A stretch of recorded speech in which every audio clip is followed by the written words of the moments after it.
Assalamualaikum Kota warahmatullahi Bandung, Bapak Deda Rosada, agar berkenan untuk bisa menyampaikan 1-2 patah kata kepada kita semua ya. Kita boleh berikan tepuk tangan yang paling meriah menyambut Bapak. Kami silakan kepada Bapak.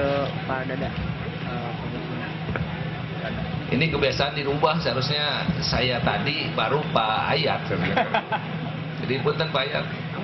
Abdi tadi Pak Ayat kedana. Gongna Pak Ayat tadi terus digongan ke Pak Ayat gitu kan.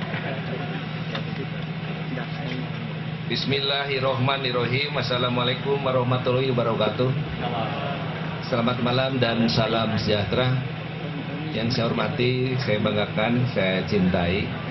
Kadang-kadang kalau jemput cintai ke wanita, cintai ke alam semua, termasuk istri, perempuan, laki perempuan juga bagian dari alam, sehingga saya cintai.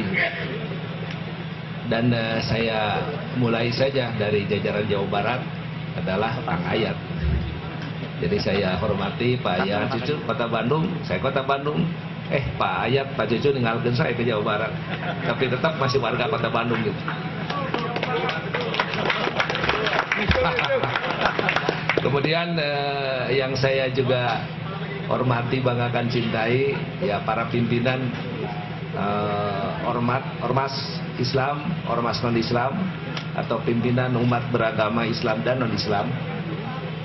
Terlebih lagi sini ketua pelatsnya Pak Deden, kemudian para deklarator plat, saya hormati, para undangan ya. Saya juga dengan Pak Wakil di sini, saya dengan Pak Wakil dan para pemangku jabatan di pemerintah kota dengan camat semuanya hadir. Hadirin hadirat undangan yang juga dari luar Bandung yang saya hormati, banggakan, cintai. Puji dan syukur marilah kita panjatkan kehadirat Tuhan Yang Maha Esa. Karena atas perkenannya alhamdulillah kita dapat hadir pada acara peringatan 4 tahun deklarasi Sancang. Semoga peringatan hari yang bersejarah ini menjadi wahana refleksi diri terhadap apa yang telah, apa yang sedang, dan apa yang akan dilakukan untuk memelihara nilai-nilai ketulusan para tokoh lintas agama. Bagaimanapun juga semangat persatuan dan kesatuan yang dibangun selama ini masih perlu ditindaklanjuti. Langkah-langkah yang lebih konkret khususnya melalui dukungan terhadap pencapaian visi Kota Bandung sebagai kota jasa yang bermartabat, yakni kota yang kita inginkan mempunyai kehormatan, bukan gila hormat. Saya sebagai wali kota tidak akan mengajak warganya gila hormat, karena di situ juga ada unsur-unsur feodalisme, dan kemudian juga di situ juga rumah tangga kalau gila hormat, feodal, dan kemudian juga tidak ada demokrasi. Nah, kita tidak akan maju, tidak ada demokrasi di keluarga, feodal, kemudian gila hormat, wah bahaya, nggak akan maju. Dan juga mempunyai kebanggaan yang tinggi di antara kita, saling membanggakan, putra membanggakan ibu bapaknya, suami membanggakan istrinya, istri membanggakan suami. Ukuran waktunya bisa mulai jam 8 sampai jam 11 gitu kan. Ini sebentar lagi kan, setengah 10. Karena kata Wakil Gubernur dulu Pak Anuman, kalau kita pertemuan sampai lebih dari jam 11 itu haram katanya kan, sampai. Jadi sampai jam 11 selesai kita bisa tidur enak, bisa sholat malam dulu, misalnya setelah ya sholat malam bisa jam 12 enak. Di Tegalega atau di Gasibu. Kegiatannya dirancang, gitu kan? Sehingga selesai persoalan. Dan Gubernur NTT menyuruh wali kota NTT untuk datang ke Bandung, dan 3 kali datang ke Bandung dan diterima oleh Pak Wakil untuk mengucapkan terima kasih. Warga saya disekolahkan ke Bandung dari berbagai perguruan tinggi negeri swasta, yaitu untuk membangun kembali pulang ke NTT, karena di NTT perlu pembangunan, perlu kualitas sumber daya manusia. Kalau dia berbuat jelek di Bandung, kemudian diusir seluruh NTT dari Bandung, kita bagaimana? Padahal di Bandung adalah tujuan untuk pendidikan. Pendidikan apa saja di Bandung ada. Nah, oleh karena itu dia mengucapkan terima kasih bahwa pemerintah Kota Bandung telah melindungi lah NTT. Pak Ai menjelaskan bahwa ini Bandung agamis, bahwa Bandung rumah bersama, bahwa Bandung miniaturnya Republik Indonesia NKRI. Nah kemudian terjadi lagi pada beberapa waktu yang lalu, saya sampaikan juga, orang Palembang, tapi bukan baratnya Pak Deden, orang Palembang 3 orang menganiaya orang Kiara Condong. Nah orang Palembang itu mau masuk ke AMS, kemudian dia ngegebukan orang Kiara Condong. Kemudian SMS kepada saya, ini orang Palembang jumlahnya sedetik, bagaimana kita rusuhkan saja? Ulah kata saya, ini Bandung agamis. Dan akur di situ komunitas tempat di Kiara Condong, orang Palembang diakurkan akur. Alhamdulillah itu Pak. Nah kita kan sudah maju, sudah terasa sekali. Dan Bandung agamis ini kan sudah dibawa 2 kali oleh Pak Maktu dengan Pak Saiful Abdullah ke Singapura 2 kali persiapan membicarakan tentang Bandung agamis di Singapura. Kemudian juga oleh anak juga, ada anak yang belajar ke Bangkok, kemudian juga Bandung agamis dibicarakan di sana. Enak sekali. Dan kemarin saya juga dari Duta Besar Vatikan, dia orang Padang. Kemudian saya berikan buku Bandung agamis, kemudian dia baca, pelajari, dan dia akan membuat kota Padang kedua di Indonesia setelah Bandung menjadi Padang agamis, kata dia. Ya akui dia baca dia. Bandung agamis dia baca, dia bilang bagus. Di Padang akan dilakukan seorang duta besar yang datang kepada saya.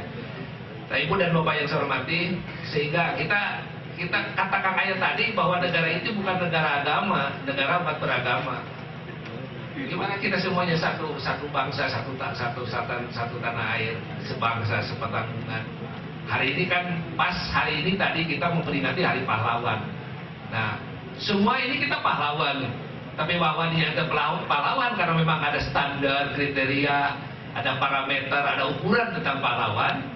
Yang dinyatakan pahlawan pas itu ya pahlawan. Ada keputusan, diberi penghargaan dan sebagainya. Tapi kita juga pahlawan. Pada saat misalnya orang tua saya waktu kecil, kemudian perang, masih yang tuang memberi makan kepada tentara, itu juga pahlawan. Tentara itu makanya kan di kampung-kampung, tidur di kampung-kampung, nyumput, dilindungi oleh rakyat, dikasih makan, itu juga yang memberi makan pahlawan gitu kan. Sebab mencari sesuap nasi adalah juga perjuangan pahlawan. Hanya barangkali tidak memiliki, tidak masuk kepada kriteria yang disebut pahlawan. Nah pahlawan itu juga kebersamaan yang dihimpun atas masalah-masalah kebutuhan yang terjadi berbeda-beda jadi satu, ketidakenakan hidup pada saat penjajah, kemudian kita melakukan pengusiran penjajah bersama-sama. Nah ini kalau tadi misalnya disebutkan bahwa negara Republik ini kaya etnis, kaya agama, kaya jumlah orang segala macam, kaya agama. Nah kaya itu, tapi memang kaya kesejahteraan yang belum. Kan?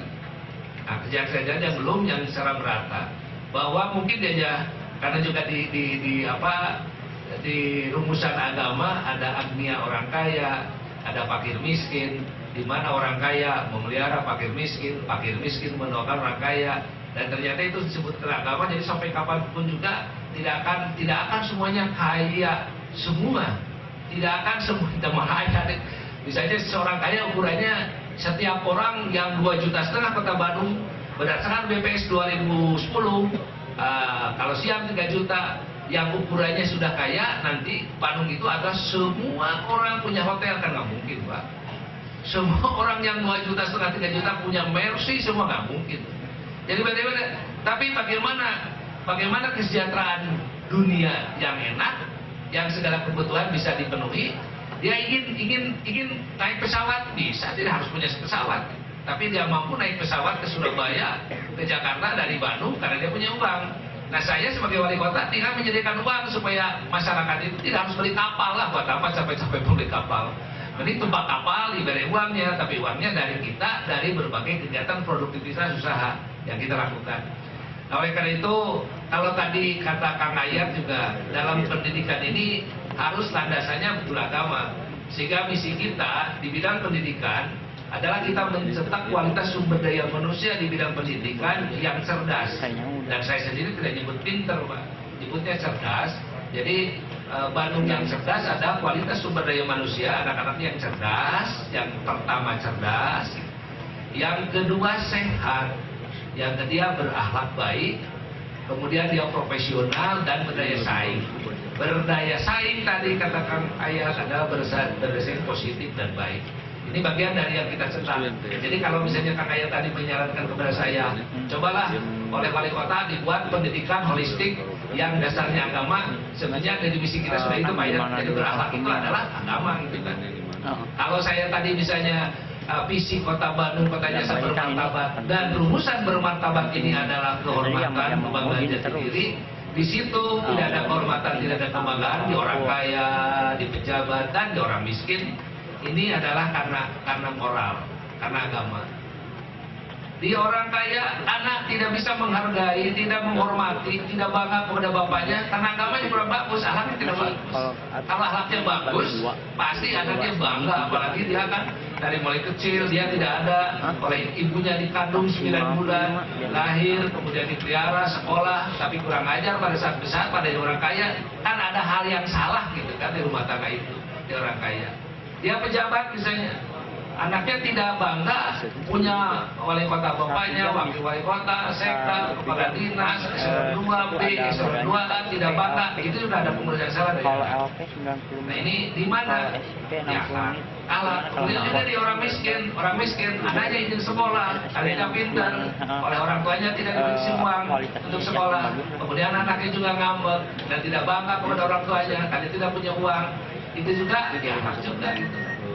Dan bagaimanapun juga sejelek-jeleknya orang kalau dimasuki, dibina, dibangun, dikonstruksi oleh agama, ya makin gitu Pak. Menghina ke orang tuanya. Dan masih juga ada. Tapi ini bagian dari yang harus kita selesaikan. Karena juga Bandung sudah mulai bagus. Masih ada hal-hal yang tadi kita kaya dengan agama, tapi ada hal-hal pelaku agama masih ada yang kurang bagus. Nah, ini bagian yang masih pekerjaan kita. Dan mudah-mudahan saja dengan Bandung Agamis rumah bersama jadi satu. Tidak ada papasehan, tidak ada kelahi. Tidak ada hal-hal yang bisa merusak, merugikan, seperti bisa jadi sengsara. Nah ini bagian dari modal kita untuk membangun kita masing-masing. Karena tadi kata Kang Ayat, ya kita berbicara di lingkungan dan berbicara di babarengan lingkungan. Nah di babarengan lingkungan itu yang akan kita lakukan terus supaya masyarakat menyatakan bahwa Bandung Agamis itu benar, bahwa orang Islam dengan non Islam itu betul, karena babarengan di mana-mana.